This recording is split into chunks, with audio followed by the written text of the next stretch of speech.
Halo semuanya, kembali lagi di channel Raja Galba. Nah, di video kali ini saya ingin membahas tentang para investor pinjol yang melaporkan pinjolnya karena uang investasi mereka tak kunjung dikembalikan, gitu ya.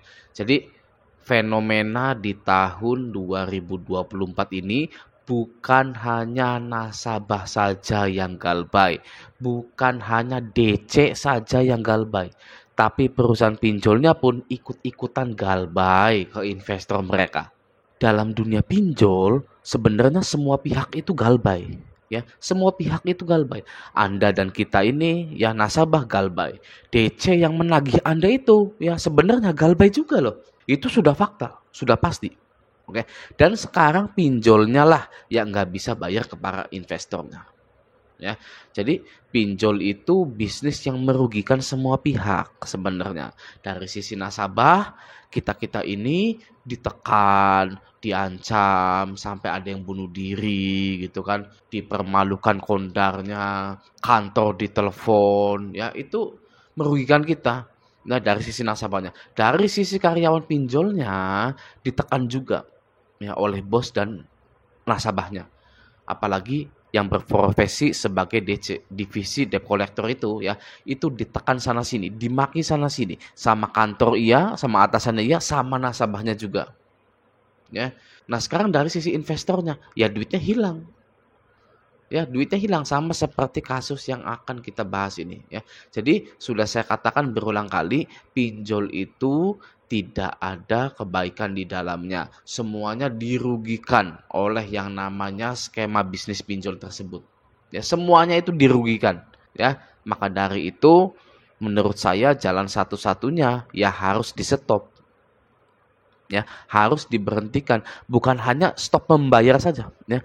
Bukan hanya dari kitanya saja yang stop membayar gitu, tapi bisnis pinjol pun harus ditutup. Oke, semua yang berkaitan dengan perusahaan pinjol itu harus ditutup. Ya, apakah Anda setuju? Wah, pasti harus setuju. Ya, sekarang kita langsung saja ke berita para investor yang melaporkan pinjol ke pihak berwajib. Langsung saja kita baca beritanya yuk. Nah, di sini saya sudah ada di Google dan ada berita dari Kontan 2 hari yang lalu. Kasus gagal bayar tak kunjung usai, lender laporkan titik. Ya, di sini kuasa hukum lender telah melaporkan Aigro ke Mabes Polri pada Kamis. Lender itu investor, ya. Kasus gagal bayar tak kunjung usai, lender laporkan Aigro ke kepolisian.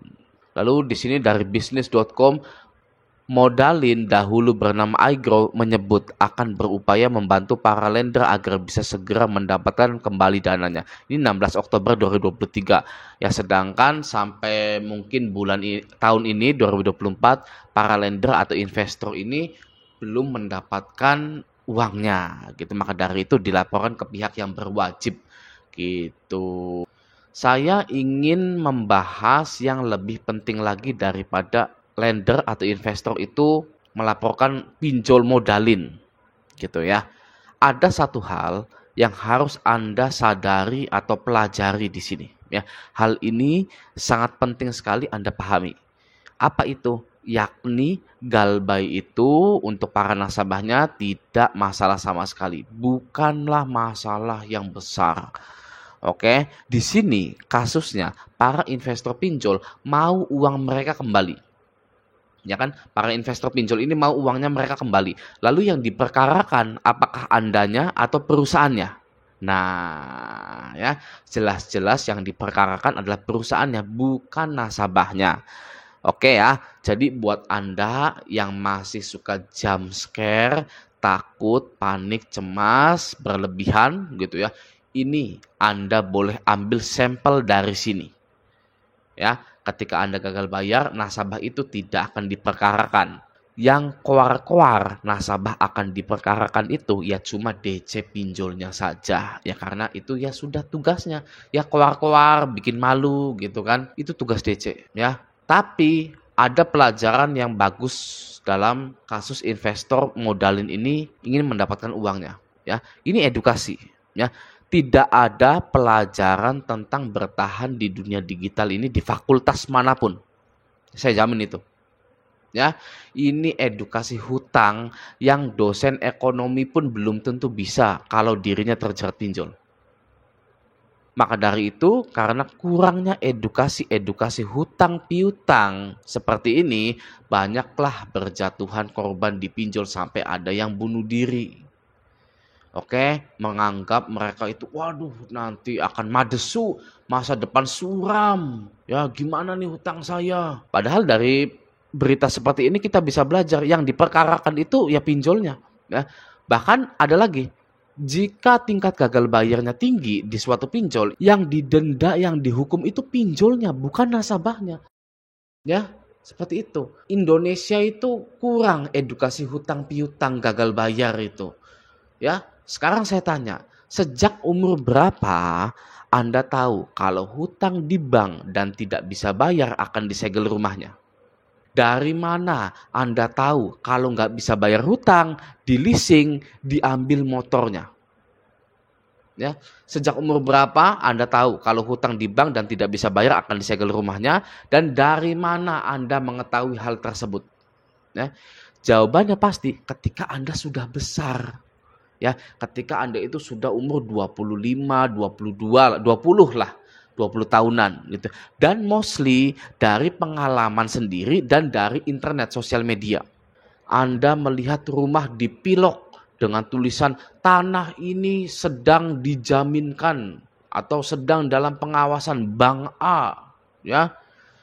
Lalu lihat di internet, pengemudi mobil ini, pengemudi motor ribut dengan DC leasing karena motornya ditarik.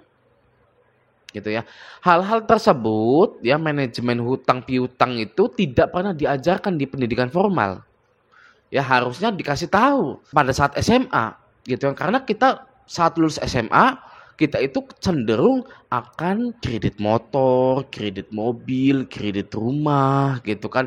Itu kita harus tahu ya bagaimana caranya pengajuan KPR. Ya kan, oh Anda harus punya gaji segini, ya terus rasio hutang itu segini gitu kan, nggak ada di SMA, SMK, bahkan di kuliah itu nggak ada. Hutang Anda harus sekian persen, pemasukan Anda harus segini gitu kan, rasio-rasio hutang seperti itu nggak ada. Sehingga menimbulkan kepanikan jika nasabah ini atau masyarakat Indonesia ini gagal bayar. Gitu ya, panik lalu melahirkan action yang melanggar hukum ya. Coba misalkan kita ini diberikan edukasi seperti ini pada saat SMA. Ketika nanti Anda, para adik-adik berhutang lalu tidak bisa dibayar, motor itu akan diambil. Ya, rumah ini akan disita gitu kan. Berikut perjanjiannya. Perjanjiannya itu seperti ini, seperti ini. Maka dari itu janganlah panik ketika ada debt collector yang datang. Masalah perkreditan itu bisa diselesaikan secara fleksibel. Gitu ya. Misalkan Anda punya segini dulu, Anda nego pokok, nego denda, nego lain-lain gitu kan. Sehingga nanti ketika ekonomi seseorang itu goyah dan dia itu punya kredit yang banyak, yang dia tidak terlalu stres atau panik. Tapi ya sudahlah, ya mungkin anak SMA atau kuliah itu belum bisa diajarkan hutang piutang. Padahal hutang piutang itu ya penting juga sih, gitu ya. Oke. Anyway, ya bagaimanapun kita balik ke topik utama kita. Nah, kasus seperti ini ya investor yang ingin uangnya kembali itu sebenarnya adalah salah satu juga alasan kenapa pinjaman Anda bisa auto lunas ya. Pinjol harus membayar para investornya dengan data-data mereka. Ya, pinjol nih harus membayar para investornya tapi melalui data-data mereka. Siapa yang galbay? Oh ini, investornya ini gitu ya. Pinjol ini akan cek data-data nasabahnya dan melunasi tunggakan-tunggakan tersebut untuk membayar para investornya. Maka dari itu, jangan pernah takut lagi dengan yang namanya pinjol. Ya, karena sejatinya pinjol itu lemah. Ya, mereka itu ibaratnya kepentok sana sini ya. Kalau nggak diauto lunasi, hutang-hutang galbainya, investornya ngamuk-ngamuk karena uangnya nggak balik ya. Kalau dilunasi masih bisa nyari investor lain ya. Itu pun kalau masih ada investornya yang mau invest ke pinjol. Oke, kalau sudah seperti ini ya kayaknya sih berkurang ya investor-investor pinjol itu sudah pada kapok gitu. Oke. Nah, tetap semangat terus pejuang Galbay, jangan sampai kendor semangat Galbaynya, gaungkan keberanian gagal bayar nasional di Indonesia ini. Oke. Semoga video ini bermanfaat, sampai jumpa di video selanjutnya.